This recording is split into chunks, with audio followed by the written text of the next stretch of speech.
morning, good afternoon, good evening, wherever you're viewing from. I'm Hi. Laura Thompson with TAN TV. I'm here with Judge Stephanie Boyd. We're here at the Sci-Fi, 85th. the Sci-Fi Chapter's 85th anniversary and the Founders Day for the Omega Sci-Fi Fraternity Incorporated. So we're at the beautiful Northwest,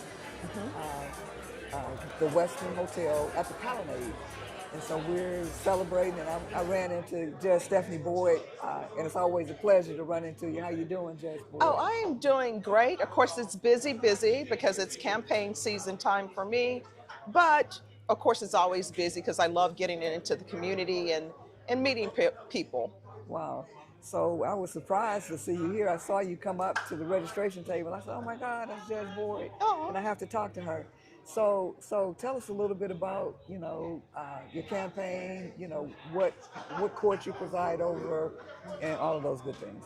Well, I'm judge of the 187 District Court. That is a felony district court here in Bexar County, Texas. And believe it or not, people always ask me, am I in your district? Can I vote for you? And I tell them 187 just signifies that this is the 187th District Court that was created in Texas. So you may have a 199th in Travis County or wherever it may be, but in all of Texas, there's only one 187th District Court, and that's in Bexar County. So the cases I have jurisdiction over are capital murders all the way down to your state jail felony cases. Wow. So I do that. I'm also co-presiding judge of the mental health court, and that's very rewarding. It takes me back to my roots when I was an attorney in a lot of the treatment courts. Wow. So I've been an attorney for the felony drug court, Esperanza court. So that brings me back to my roots a little bit, right? But I also teach at UTSA. Okay. UTSA San Antonio, and that's SA stands for the San Antonio to all the UTSA people out there. By the way, Texas A&M beat my Tigers, but I'm going to let that slide. But I teach campaign and election law, and I also teach trial advocacy and appellate law. And I do a lot of things with the students there because I want them to have mentors so they can make a decision on what career they really want to be in. Wow. And then, of course, I have my literacy programs that I participate in because, number one, we've got to make sure that our young people, and when I say our young people, I mean all young people, one, are able to read and write. Two, please stop dropping out of high school at 9th grade. I see that a lot. And so a lot have literacy issues. And so in my court, when people come in and they haven't graduated from high school, or they drop out at 9th grade, I always have books in the back that they can take for free so that they can practice on their reading. And as a part of community service restitution hours, which is hours that are required of you, you go somewhere, you work for free. I always will give them the option of, you can pick up trash on the side of the road, you can work at these different organizations, or you can work on yourself. Because I believe when you build yourself up, that's community service to the community. Yes, it is. So I'll allow them to do obtain a trade school certification or obtain their GED or get a higher level education. So I try to make sure that if they're going through my court on probation, that they're rehabilitated, that they won't reoffend, that they'll have enough money to support themselves and support their dependents. Wow. So if that's not enough, so how do you juggle all of that? How do you juggle all that? Oh, wow. You just do it. I mean, there's no juggling. Each hour of my day is accounted for. And so in the morning till 5, I'm at court every day at 8:30 a.m. And then court actually starts at 9. So I'm there from 9 to 5 p.m. or sometime 5:30. Then after that, I take my break. I start my class. And then I go to different events.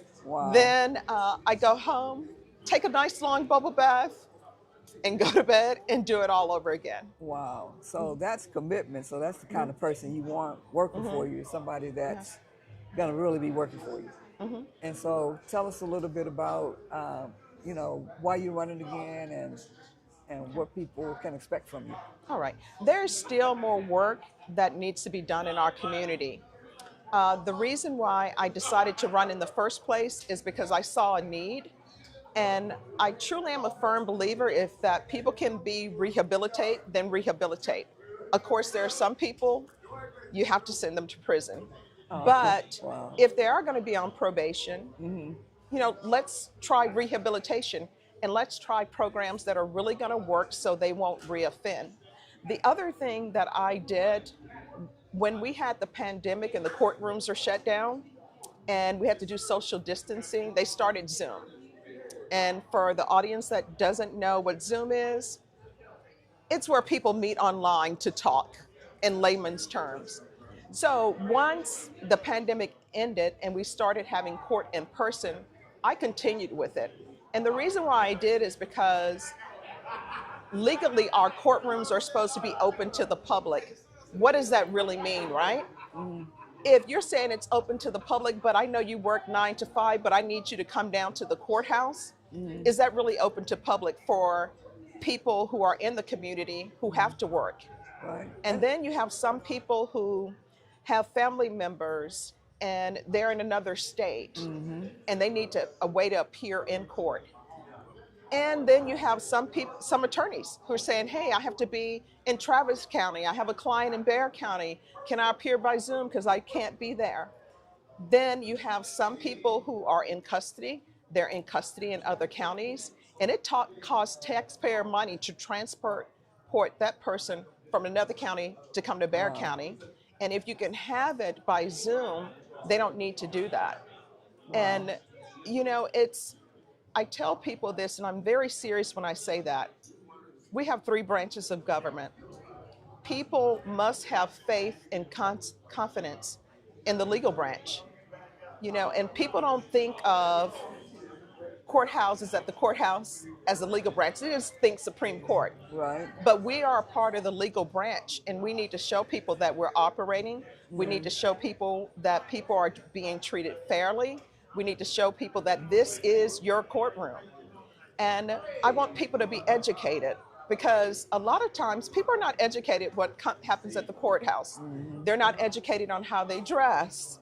They're not educated on what's the defense attorney's job, what's the prosecutor's job, what's the judge's job. And so my students say, my goodness, I've learned a lot, and I'm learning a lot in your class as well. And it makes them decide really what they want to do in their life.